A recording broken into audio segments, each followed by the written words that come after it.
جس نے مجھے اس تکبر سے طلاق دی، کہتے وہ دروازے پہ رو رہا تھا اور کہہ رہا تھا دنیا والوں تکبر نہ کرنا، دولتوں پر کبھی ان دولتوں پر، مال پر انحصار نہ کرنا، رب بڑا بے نیاز ہے، وہ جب چاہتا ہے، جس کو چاہتا ہے، جس وقت چاہتا ہے نواز دیتا ہے۔ کہتے وہ تڑپتا تھا، روتا تھا، صدائیں دیتا تھا۔ میرے بھائی تو کچھ لوگوں کا شوق ہوتا، بادشاہ کو، سلطان یا عرب کے کچھ حصوں کا بادشاہ کا شوق بڑا تھا لوگوں کو کھلانے پلانے کا، بڑا شوقین تھا، بڑا بانٹتا تھا، اور کئی دفعہ معاذ اللہ اس پر فخر بھی کرتا تھا جو نہیں کر، تکبر سے بھی کہتا تھا بڑی جائیدادیں آؤ جس نے لینا ہے، تکبر بھی کرتا تھا معاذ اللہ جو نہیں کرنا چاہیے۔ ایک دن جامع مسجد کے باہر کھڑے ہو کے نا بانٹنے لگا، کوئی فقیر آیا تو ایک مٹھی بھر کے شرفیاں دے دی، کسی کو سونا دے دیا، کسی کو چاندی دے دی۔ ایک درویش بابا جی کونے میں بیٹھے ہوئے، اسی کسی دے کچھ بھی نہیں لگ دے، کوئی ضرورت نہیں، کونے میں بیٹھے۔ آپ یقین کریں، آپ تھوڑا سا رخ ادھر کریں، دنیا پیچھے پیچھے ہو جاتی ہے۔ اگر آپ پیچھے بھاگیں گے تو آگے دوڑ کے بھاگے۔ یہ مزاج ہے قوم کا، کسی کا حال پوچھ لیں وہ بگڑ جاتا ہے، کہتا ہے مجھ سے کوئی کام ہوگا تبھی تو پوچھا ہے، اور آپ چپ کر جائے، خاموش ہو جائے، یہ بھی بڑی مصیبت ہے کہ پیار کر لے تو اس کا بھی نقصان دیکھنے میں آتا ہے۔ کہتے ہیں پتہ نہیں میرے اندر کیا لالچ ہے، کیا خوبی ہے جس وجہ سے مجھ سے اتنی محبت ہو رہی۔ وہ باپا جی کونے میں توجہ ہی نہیں کی، جب توجہ نہ کی تو سلطان کی توجہ خود بخود ہو گئی۔ سلطان جاجا کہنے لگے بابا کوئی قابل توجہ آدمی ہے، سب لوگ لائنوں میں لگے ہوئے بھاگ رہے ہیں، بادشاہ آیا ہے، یہاں تو شادی پہ کھانا کھل جائے تو بڑے بڑے امیروں کا پتہ چل جاتا ہے کہ بننے کیا لگا ہے۔ کہتے پتہ نہیں دوبارہ چھوٹے گوشت کی ٹرے آئے گی کہ نہیں آئے گی، اور اتنا سارا رکھ لیتے کہ علمان والحفیظ، بڑے بڑے امیروں کے پول کھل جاتے ہیں، پتہ چلتا ہے کتنے تگڑے امیر ہیں۔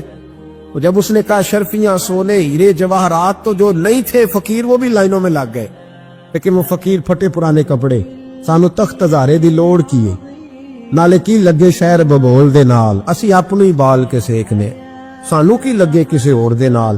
اور اقبال نے اس کی تشریح کی، اقبال کہنے لگے ہوا گو تند و تیز ہے لیکن چراغ اپنا جلا رہا ہے۔ ہوا گو تند و تیز ہے، تیز ہوا میں چراغ نہیں جلتے، ہوا گو تند و تیز ہے لیکن چراغ اپنا جلا رہا ہے۔ وہ مرد درویش حق نے جس کو عطا کیے ہیں انداز خوش روانہ، فرماتے ہیں جسے اللہ نے بے نیازی دے دی، لالچ سے دور کر لیا، وہ کسی کی پرواہ، وہ اپنا چراغ جلاتا ہے، اپنی مٹی پہ چلنے کا سلیقہ سیکھو، سنگ مرمر پہ چلو گے تو پھسل جاؤ گے۔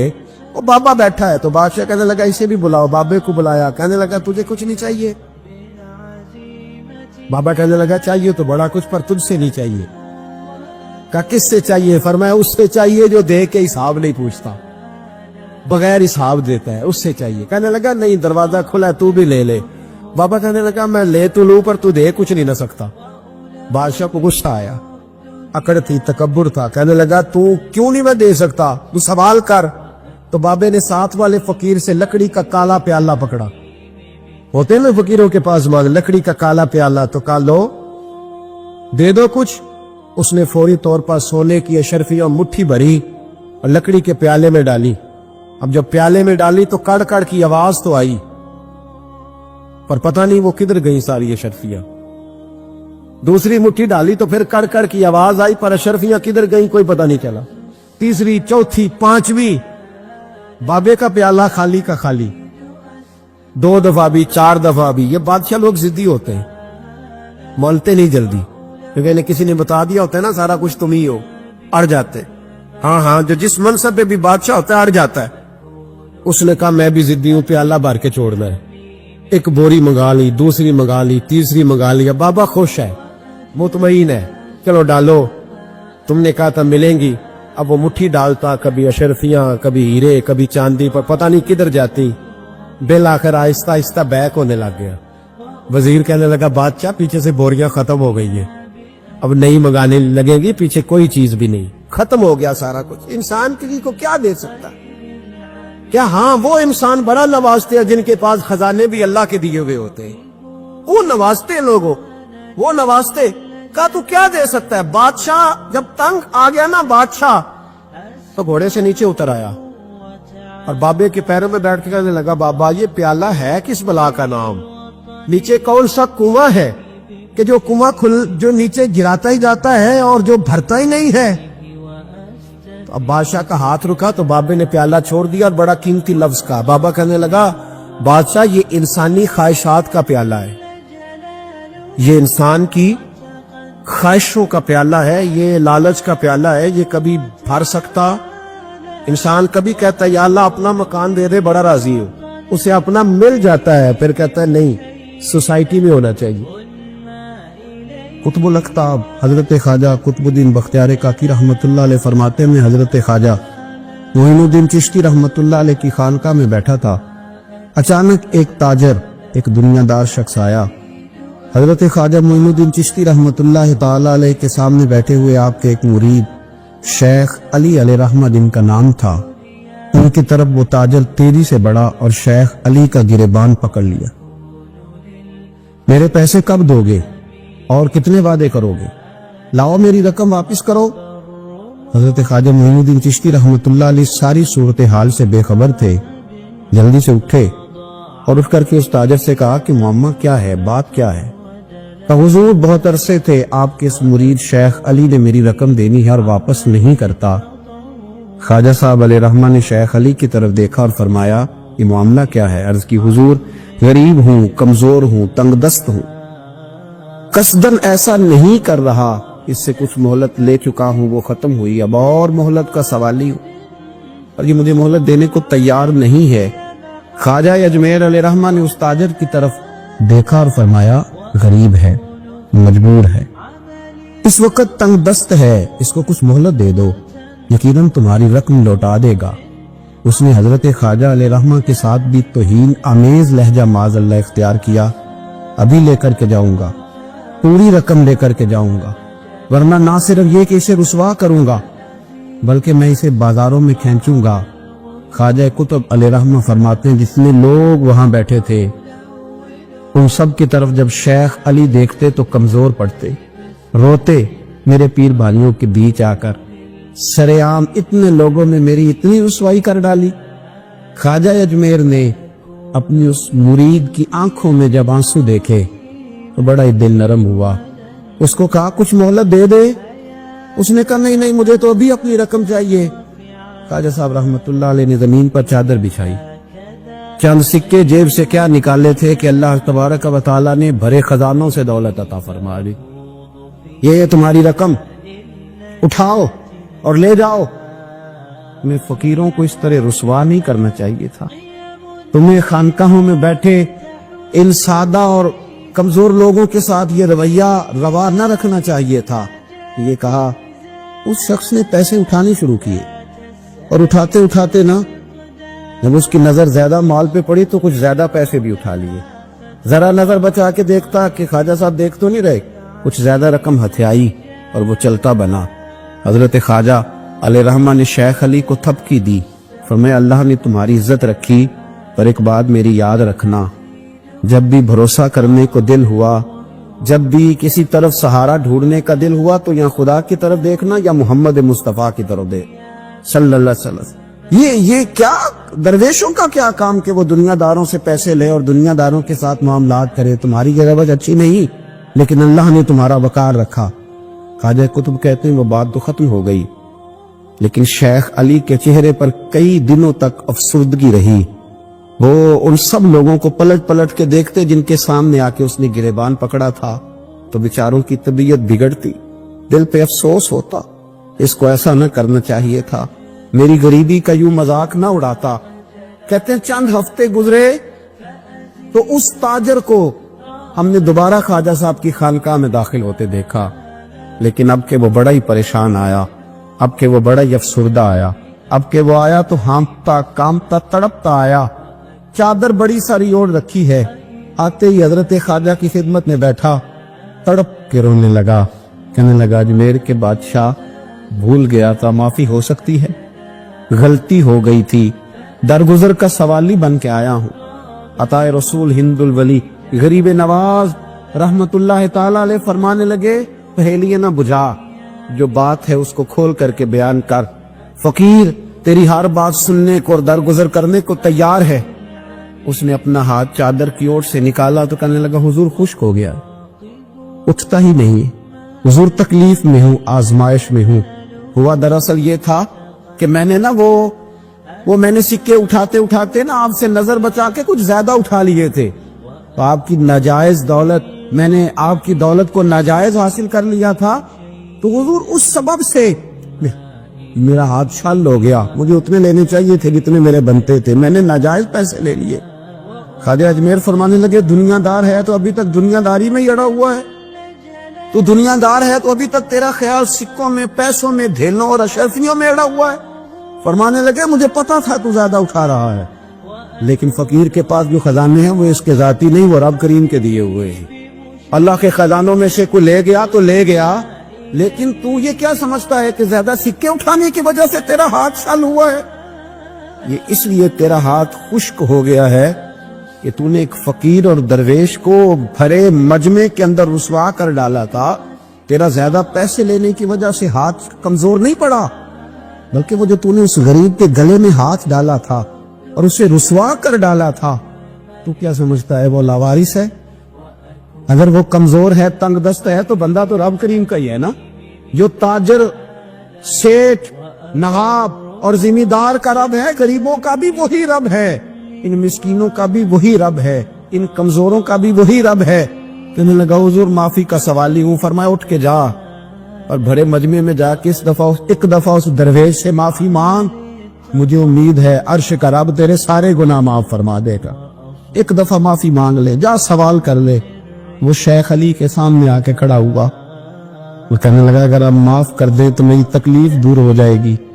شیخ علی کی آنکھوں میں چھم چھم آنسو برسے، کہنے لگا آپ نے معاف کیا کہ نہیں کیا؟ کہنے لگے یار تو تاجر ہے، تو ذمہ دار ہے، تیرے دل میں پتہ نہیں کیا تصور ہے، پر میں نے تو معاف کرنا ہی ہے، اس لیے کہ نہ میں تاجر ہوں، نہ میں ذمہ دار ہوں، نہ میں دنیا دار ہوں، میں تو غریب نواز کا ماننے والا ہوں۔